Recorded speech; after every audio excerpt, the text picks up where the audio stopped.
Caroline Walker, and today's speech is going to be all about gun violence in America. So, as all of you know, thanks to social media and television, gun violence is very prevalent in our culture nowadays. It is everywhere. We see it in the news, we hear it on the radio, and we see it all over our social media. There's always someone getting shot or mass shootings happening here in America, and it's just becoming an everyday occurrence here. Now, that shouldn't be the case because we should be able to prevent these things through the way that people get their guns. There's no reason that people who have issues, psychotic issues or mental issues, or even past felonies are able to get these guns. There's no reason why that should be a thing. So, I know some of you guys are like questioning why this is happening, how this is happening, and how these people are actually getting the guns. And a lot of people are uneducated on how to actually get a gun, which is why no one knows what to do, no one knows how to prevent it. So today I'm going to tell you guys all about how you actually get a gun and why this should be a more strenuous process and why this should take a much longer time to get a gun. So, as we all know, our Second Amendment allows for everyone to have a right to bear arms, which means that everyone's entitled to have a gun in their home or on their person. There are designated places in America where you can't actually carry a gun, but every state has their own concealed carry laws. So you don't really know who has a gun on them and who doesn't. So to actually get a gun, according to Aaron Smith's article on CNN, this is how easy it is to buy guns in America. There are over hundreds of stores within walking distance where you can purchase a gun, such as Walmart, your local sporting goods stores, even liquor stores now sell guns. And this should not be the case where you can walk down the block and purchase a gun. So, gun shows also sell guns, but when you go to a gun show, it's a little bit different. You don't have to go through the same process. So at a gun show, you can just go there and come back home with a new gun. There's no process, there's no background check, there's no form you have to sign. You just come home with a new gun if you want to purchase it at a gun show. Same with the internet, it's not a process at all to purchase a gun. Obama has tried to regulate this, but Congress has shot it down numerous times, and there have been plenty of bills made about trying to control the commerce of guns. So if you go to an actual store and you want to purchase a gun, you will usually have to fill out an ATP form, ATF form, which is a form that is regulated and that you just have to answer basic questions such as your name, your address, your place of birth, your race, and your citizenship. And it asks you questions like, have you been convicted of felony? Have you ever been convicted of a misdemeanor? And are you a lawful user of drugs? Things like that. And you would just hand it back to the person that's selling you the gun. Then that person will call the FBI or submit a form online that does a background check on you about the guns and what you want to purchase. Now, in the past, Clinton did sign a bill into legislation that recently expired, and it pretty much regulated the sale of guns. And because technology was not as prevalent back then, it took like 5 days for the FBI to get back to you about the background check. So you didn't just walk into the store and come out with it. Nowadays, background check is done in minutes. So you walk into the store, you fill out this form, they call the FBI, and the FBI is like, yeah, you're good to go. Now, the issue with this is that the FBI's background check does not have access to everything, and they don't go through everything. For example, in the shootings that happened in North Carolina with the church and the killing of the 9 black people in the church, the actual guy, Dylan Ruth, brought his gun from a store legally.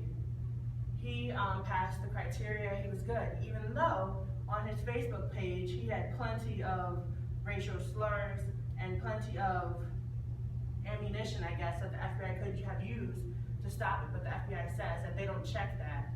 That doesn't go through their recognition process at all. And they also said that Dylan Roof had actually been convicted prior to that of having illegal issues.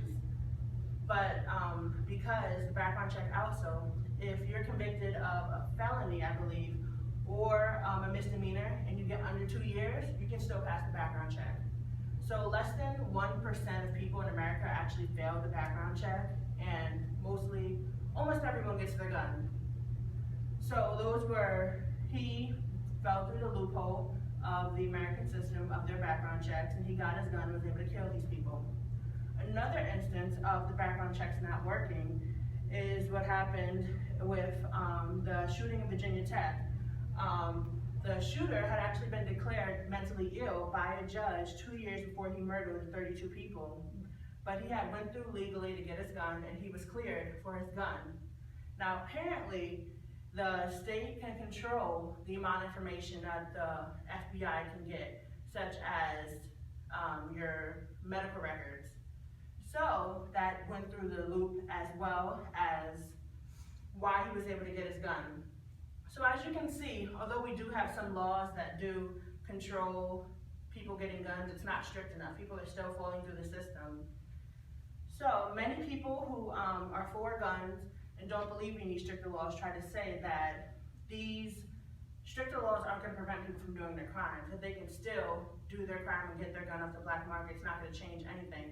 But the fact is that these people are getting their guns legally. At least we can make it a little bit harder for them to get their guns than for us to just have them pass their background check, their very easy background check, and get their guns. Now, in other countries, such as Japan, gun control is extremely strict, and they have an extremely low homicide rate, such as they have a 1 in a million a year per people get killed by guns. So they usually have only shotguns or permitted air guns, or guns that have research or industrial purposes, or they have to be used for competition. You have to have a reason to have the gun. You can't just get a gun just because you want one. And you have to have access to specialty weapons. You have to be granted it. So you have to go and be like, I need this type of weapon for a reason. And you have to pass a series of tests. You have to pass a written test, a mental test, and a drug test. And you have to have a rigorous background check. Furthermore, the owners must inform the authorities of how the weapon and ammunition is stored and provide the firearm for annual inspection. So as you can see, people go through a lot in Japan if they want a gun, whereas here, we have nothing of that. And most people in Japan don't even own guns because they don't feel the need for it, because they have such a low crime rate as it is, because of their strict laws. Now, I will also mention that in most states, you don't need a license to carry a gun, you don't need to be registered. You can actually walk. As long as you pass your background check, you can have the gun on you without being licensed. And it's still considered legal. That's not like a requirement for most states. And a lot of people don't know this, a lot of people aren't educated on the gun laws and the issues behind gun laws, which is why no one really does anything to stop them. No one tries to petition, or not as many people, because we're all uninformed and we let our mind wander. As soon as the gun shooting happens, we're all together, we all want to stop it, we all want to prevent it, but none of us are educated behind how to stop it, why this is happening, or any of the facts behind the case. So hopefully with my speech today, you guys are going to be a little bit more informed. Now, I know you guys are going to be asking, well, what can I do to stop it? I know how people get guns, and I know the issues regarding that, but what can I do? Well, actually, you can sign petitions. There are many petitions that actually go up to Congress each year, but they never have enough signatures, and they never have enough backing behind them. I'm sure if the majority of the American country, and not just 55%, like 70, 80% said that they wanted to limit or have more of a stricter gun control policy, that these things will come to light. And there are also ways you can lobby Congress and get involved. So I hope that with my speech, you guys are all prompted to go out there and just try to fight and get stricter gun laws. So thank you for coming to my speech today.